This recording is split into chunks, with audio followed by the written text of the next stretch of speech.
Hi, everybody, and welcome to another episode of the Fertile Life Podcast. I am very excited to have a dear friend who I haven't seen in a while, and I have a lot to catch up about. Scheana Shay is here with us today. For those of you, well, everyone knows who she is, so I don't have to give too much of an introduction, but she is one of the stars of the reality TV show Vanderpump Rules, and she just told me that she finished filming season 9. Wow, congratulations. Thanks. Yeah, it's crazy that this show has been on for like a decade. A whole decade of my life. That is very rare, by the way. I know. Very rare. So yeah. I really do want to congratulate you, especially in Hollywood. That's like a gigantic accomplishment. No, it's amazing. It's such a blessing to have been able to be a part of it for this long. Have you been on from the very beginning? From the very first scene you ever saw. Wow. Like you saw me on the show before you saw Lisa Vanderpump. Wow.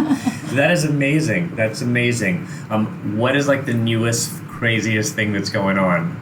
Oh my gosh. Well, this past season, so it just finished airing, and everyone just kind of came for my fiance and his past, and just, I mean, yes, I guess technically, you sign up for this, but he just was here to be my plus one, just to be my support system, not thinking he was going to be completely involved in all of the drama and be at the forefront of it. But he handled himself quite well, and hopefully if there is another season, he'll be front and center again with me.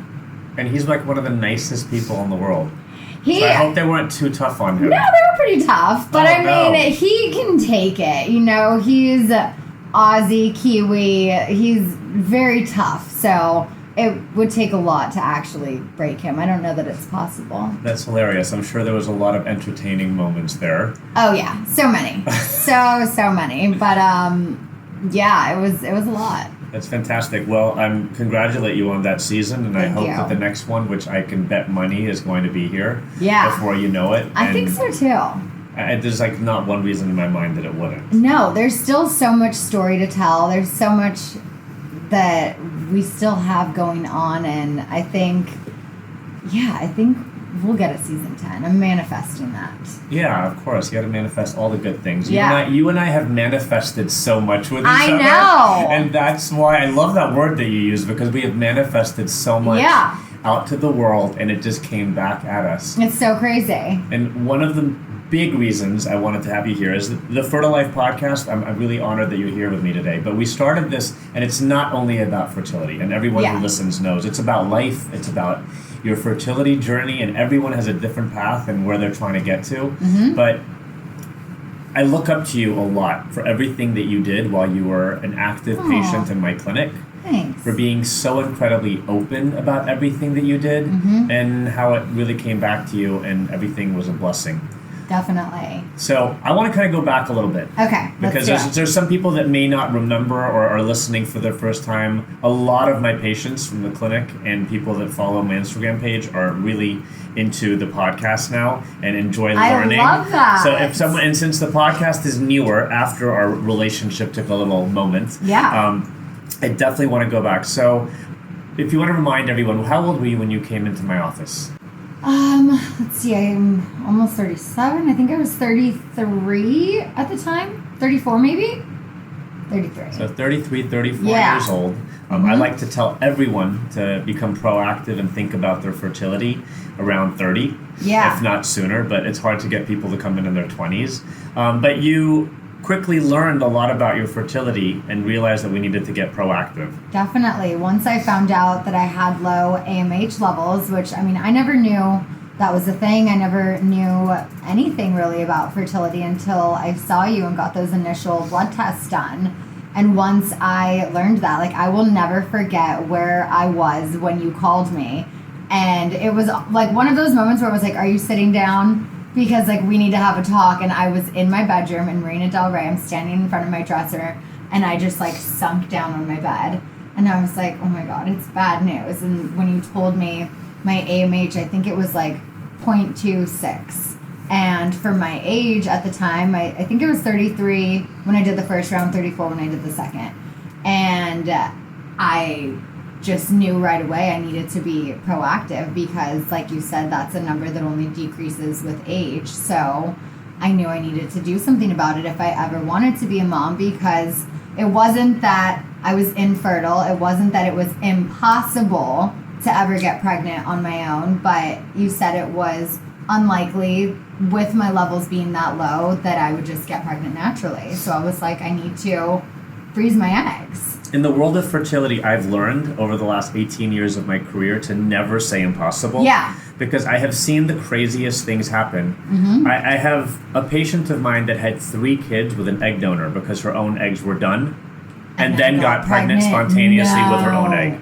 Yeah, wow. This is like these are things that like are unheard of. Or I had a patient that had like 2 sperm and did IVF, and then next year had a kid on their own. So just like incredible things. So I never say never. Yeah. I never say never. And that's what I told Brock too, because when we unexpectedly got pregnant, he's like, I thought you couldn't get pregnant. And I was like, I never said, he said it was impossible. I never said I am infertile. I said it was probably unlikely I would based on my levels. Like, that's science. So based on that, but I never said impossible. But I have to say something. I have noticed that when people do fertility treatment, whether it's for egg freezing or for IVF, and whether they're putting the eggs away or it's unsuccessful, there is something that I've noticed about the medications that wake people's eggs up and wake their ovaries up. Yeah. It is a phenomenal. I've had patients that did IVF and it failed, and then like the next month called me and said we had sex and we got pregnant. And there is definitely something about the expansion of the ovary, creating those follicles, and getting eggs to grow that I think kind of wakes up the ovary again. Now, it's not true, sadly, for everyone. I wish it was. But for many, many patients, that is so true. You said the word AMH, and for anyone who's listening, the AMH is the anti-müllerian hormone. It's the hormone that's released from all of the eggs in your body. So when you have a lot of eggs, you have a lot of AMH in your blood. When you have low eggs, you have low AMH in your body. So it's a very, very important blood test for us, and I just wanted to touch base on that because you're just such a pro now. Thanks. Talking with medical hormone names and everything, and getting past what the average person may know. So that's an important test. It's an important test that I think everyone should ask their OBGYN to test for them at the age of 30.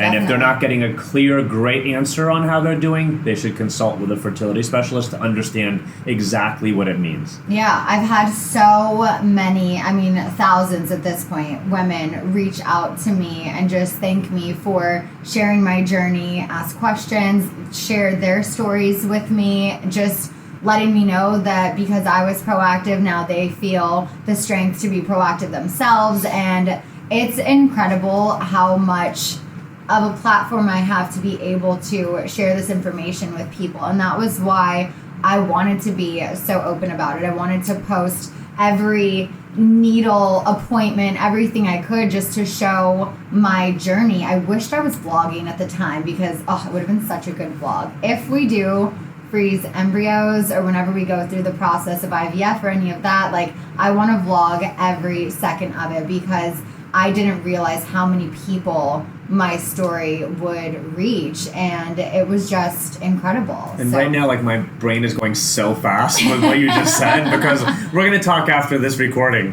One of the important things about this is that, thank God, you still have your eggs there. Yeah. But sometimes when people have a significant other that comes into their life, they do decide to make embryos. And whether we take those old eggs and thaw them and make embryos or try to do it again now, I think there's value there if you want to have more kids. I do have a couple questions that I have written here. Okay. One of them, which I'm thinking it's the last one on this, do you anticipate having more kids? So we do want to give Summer a sibling. However, I got diagnosed with HELLP syndrome postpartum. It was pre-eclampsia right when we're like 15 hours into labor. I got diagnosed with pre-eclampsia. My entire pregnancy, perfect. I had heartburn. I was never sick once. Like, I had a very good, easy pregnancy. I'm like, oh, I see how women can do this again and again and again because it was so easy.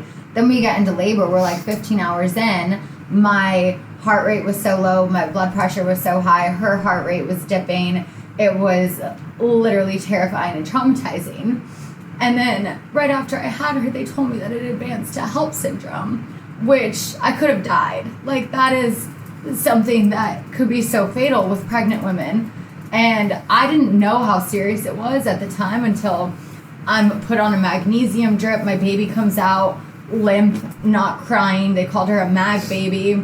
I'm hospitalized in the high-risk ICU for 5 days. Like, that was such a traumatizing experience that I don't know that I want to put myself through that again. My OB, Dr. Benuni, who you referred me to, amazing doctor. He said, do not let that be the reason that I don't get pregnant again or have another baby, because although it's likely that I would get HELLP syndrome again, it's not guaranteed.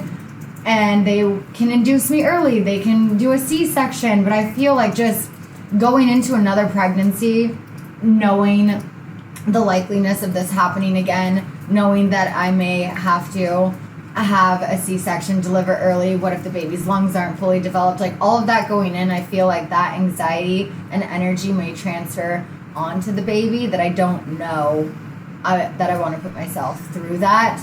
So surrogacy is something we're definitely thinking about. Definitely something that's an option. And yeah, you know, these days the number one area in my practice and in the world of fertility that is growing very rapidly is surrogacy.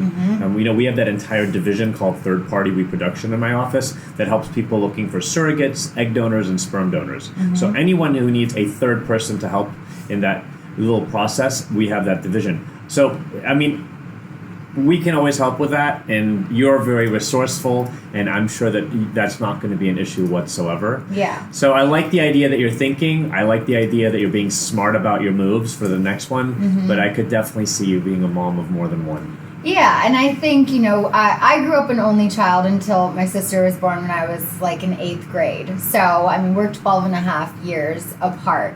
And now we're best friends. We're so close now. But growing up, I mean, I started college when she started kindergarten. So for summer, I would like her to grow up with a sibling she can play with, who she can be in high school at the same time with. Like, I would love that for her.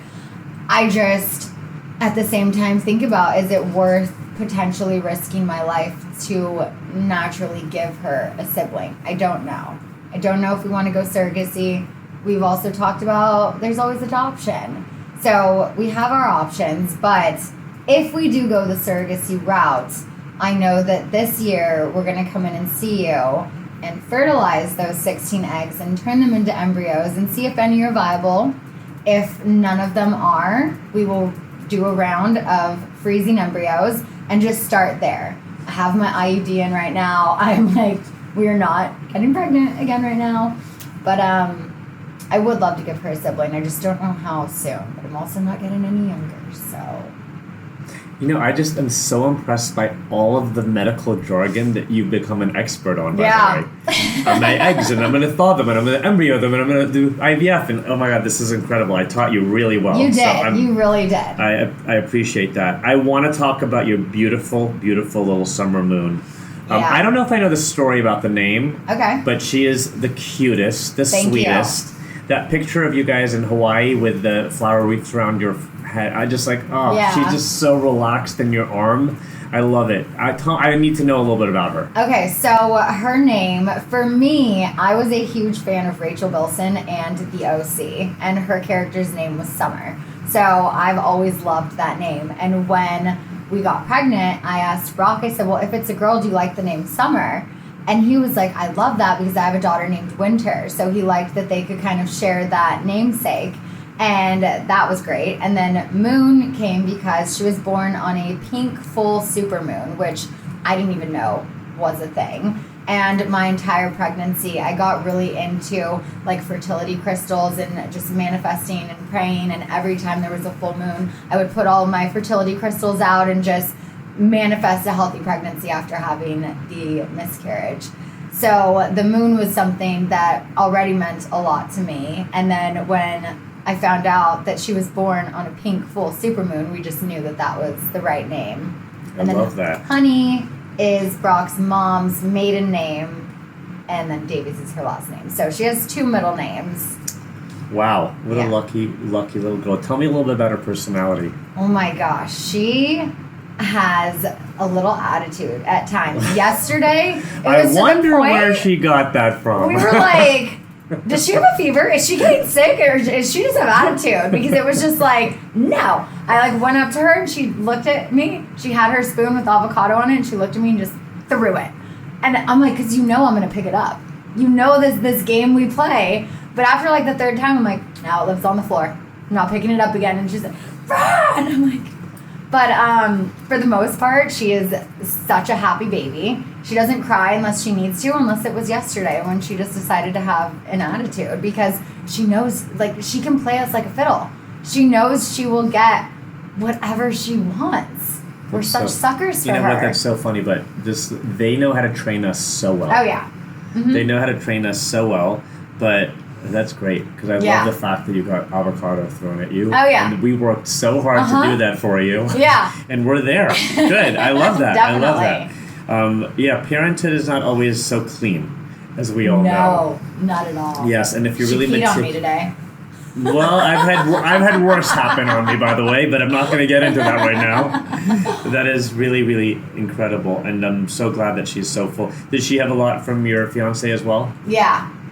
Yeah, he is so good with her. He is such a good hands-on dad. Like, she is such a lucky girl, and his and I's parenting styles are quite different. So I'm like, I think we need to see like a marriage counselor to figure out getting on the same page with parenting, because he's so lax, she'll be all right. And I'm like, oh my God, no, she might choke, she might this, she might that. And so I love, though, that she has that balance, because she doesn't have two overly anal, paranoid parents. So hopefully... Which lead to a very crazy child. Yeah.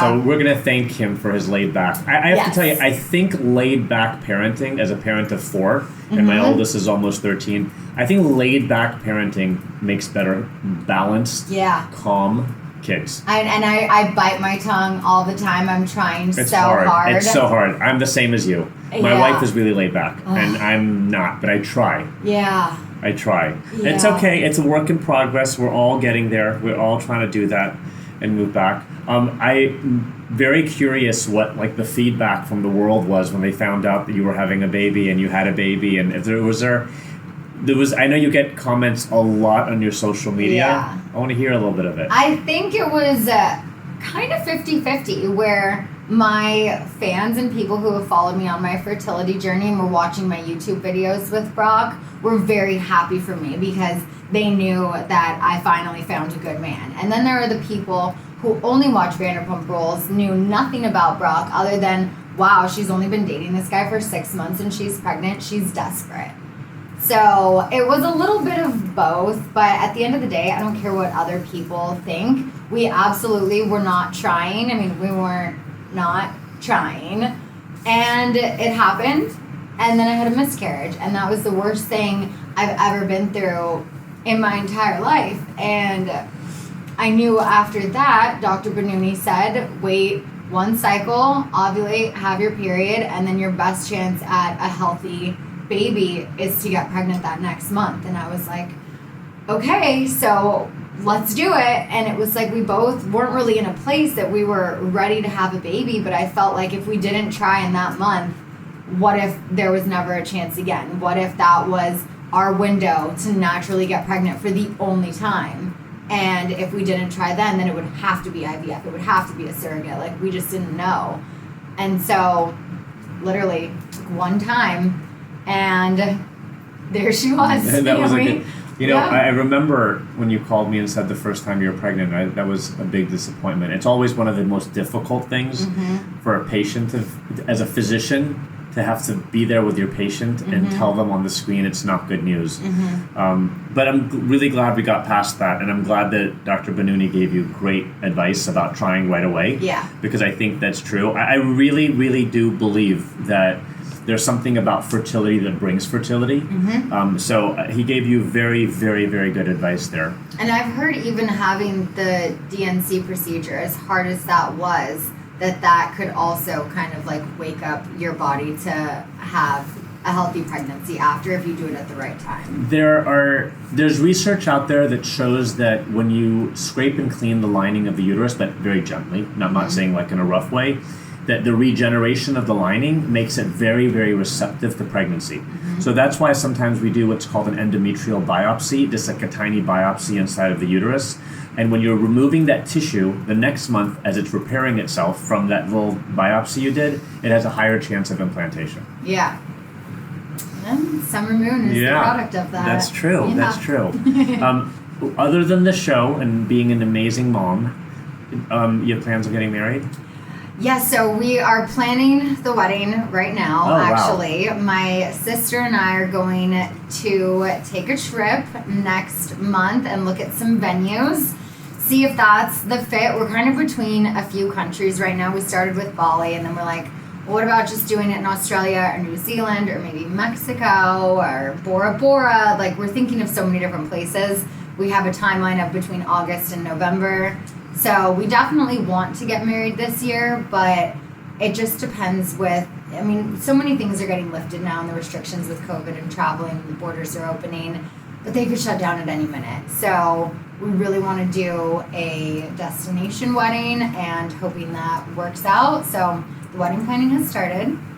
It gives me anxiety because I've already done this once before, and I don't want to do a big wedding again. Well, if you go to Bali, it's not going to be that big. I'm going to let you know from now. Right. I went there for my honeymoon, and it is very far away, but one of the most beautiful places I've ever been. It is. That's where we literally fell in love. So we thought, let's go back here for the wedding, but their restrictions, they still have a quarantine right now. Oh, my God. You have to, I think, fly into Jakarta, not Denpasar, and it doesn't look like that's on the table anymore. So now we're looking at other options, but we'll definitely get married, if not this year, next year, but it will happen. Well, that's so exciting because I think that's a fun thing to plan, and I don't think you should be stressed about it.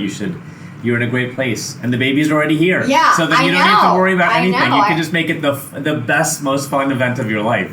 Definitely. We already have our flower girl ready to go. She just needs a ring bearer to walk down with her. That's so cute. Yeah. What else is going to be next on the horizon for you? Well, my podcast is now here at Dear Media. That is so exciting. Yes. Congratulations. Thank you. Yeah, it's been a long time coming. We've been talking since last summer, and finally it's all here, and I'm so excited for that. I still do my YouTube. Every Wednesday we put out new vlogs. I have a capsule collection of adorable clothes with Bella Boss right now that is still available. And other than that, I mean, summer literally keeps me so busy. I make sure to still do my self-care. I work out and go to acupuncture a couple times a week. And we're just enjoying some time off down in San Diego right now. Hopefully there's a season 10 and we'll be back in LA in a couple months shooting that. But just focusing on her and keeping the YouTube and podcast going is more than enough right now. Well, I'm sure with a toddler and all of that, oh my gosh, you are one of the busiest people. You've always been busy, and you don't sit still. I could just imagine all of that and being a full-time mom and a partner to someone is a very, very, very busy life. It is, but it's the way that I always envisioned you, and I'm so happy that you are there. Yeah. And everything in this world kind of happens for a reason. Yeah. I really 100%. believe that. I really believe that. And you put a lot of good energy out there.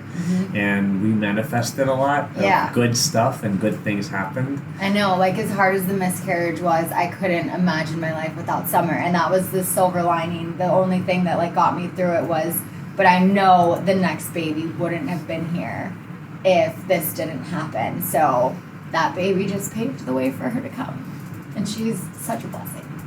Blessing. All babies are blessings, and Summer Moon is a huge, huge blessing. Yeah. And you deserve blessings, and I'm happy that you have beautiful blessing in your life. Thank you. I hope the next time we're talking about other blessings. Yes. And other great things. I am so honored that you spent this time with me and you came on to the Fertile Life podcast. It meant a lot to have you here today. I'm sorry I brought a lot of tears to those eyes.